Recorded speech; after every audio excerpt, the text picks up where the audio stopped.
rin siya ng right back position eh. So familiar din siya. Nakikita natin yung defensive tendencies dito sa laban na to at tumutulong siya sa Kaya trying to swing it to the other side. Naghahanap ng butas dito sa midfield ng Loyola.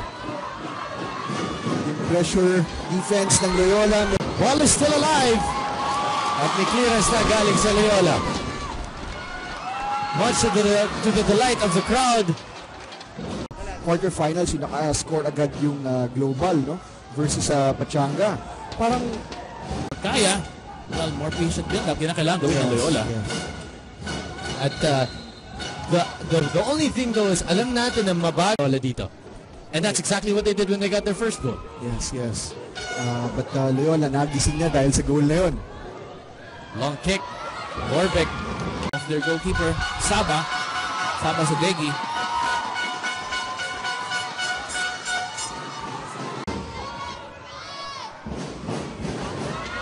Here comes Loyola again. Phil Young husband. Working it. Pero balik po kay Eric Dagro.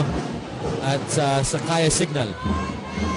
Well, siguro for Boli, he should learn that to play on. Wala namang pito. Next to Moy, into the box. Oh, it's a header! And, one of the lesser known but very important cogs ng Kaya FC. Loyola. Hindi nakita ni Roel Emnas yung referee natin. Next ng goal nila. And that could be extremely detrimental po sa UFL Cup hopes ng Loyola Meralco Sparks. Ako, naganda ng Bole beating all defenders. Okay, but it's 3-0. Eric Dagro.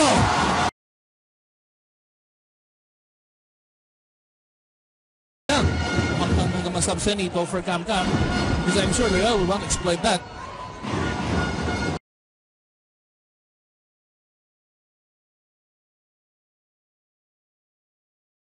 Injury kanina.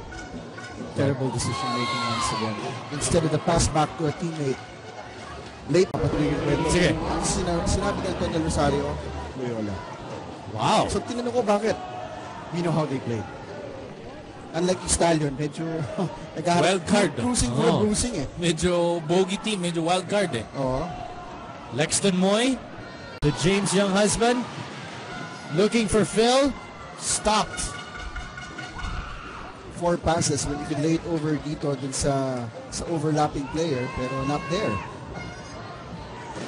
Romero stopping that one. Phil Young husband still trying to do everything on his own. But maybe It's 2 defenders. you have to learn how to trust your teammates. Siguro yan ang gusto sabihin ni Saba. I mentioned that earlier, the lack of trust in their teammates.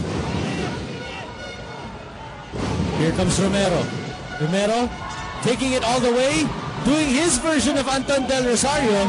Sa left side. Oh, left side naman. And you know what? Kausap ko si Coach Juan Cutilas before the game, and he rates Jonahan Romero very, very highly. Kaya lang with the injury of Armand Del Rosario, he was forced to use Jonahan Romero as a left back. Pero no problem, sabi ni Jonahan, you know, left back, right back, I can attack. And nakita natin ang skill na pinapakita ni Jonahan Romero to bring the ball, forcing a corner for KFC. It looked like it could have been a goal kick. Oh, there's some shoving going on, and look at that. Final FC trying to make it 4. Again, Matthew Hartman. Romero. Libre si Berkey. Nate Berkey is off. Last 30 minutes na po tayo ng laban natin. Romero. Cortina. Ball's being kicked around Umura. And when the game gets physical, Rick, who does that favor? At this point, I'd say it's Kaya. From the evidence from last game Yes, against yes. Stallions ng Loyola, you could say that medyo nararatan lang kung That seemed like it will be enough for these two. Hanggang hati gabi tayo dito kasama. hindi naman, meron hangganan naman yung Fired up na po ngayon si Phil Young husband. You can see it that everything that he's been doing on the field in this second half has just been phenomenal. The scary part about this part of the game is that we're close to full time. Any goal at this point Could be will it. be the decider. Yes. and any error from any defense might just decide who scores the goal and Exactly. who will win. Who will win. Tama ka doon, kaibigan Ryan. I thought Jonah Romero was able to save the corner, but Just to tie this up and maybe send it into extra time. Romero. Omura. Natin sa top of the telecast, high-scoring game ang ina-expect Yes. natin. And ito nga, high-scoring. Exciting, may drama. Yannick Tuason in the box, turning. And you could say the same thing even about the match later on ng rematch ng last year's final. Of course, Globe husband with another goal. And that is pretty much it, folks. wow. That's all I can say. Yeah, it's an amazing comeback. Amazing turnaround. Yes. Alam mo, mukhang ang swerteng goal yata yung sa kanang bahagi ng Philippines. Yun ang swerte. Yung 8 goals natin so far. Lahat Lahat galing dun. All of a sudden, itong si Eddie Malyari, Jonah Romero,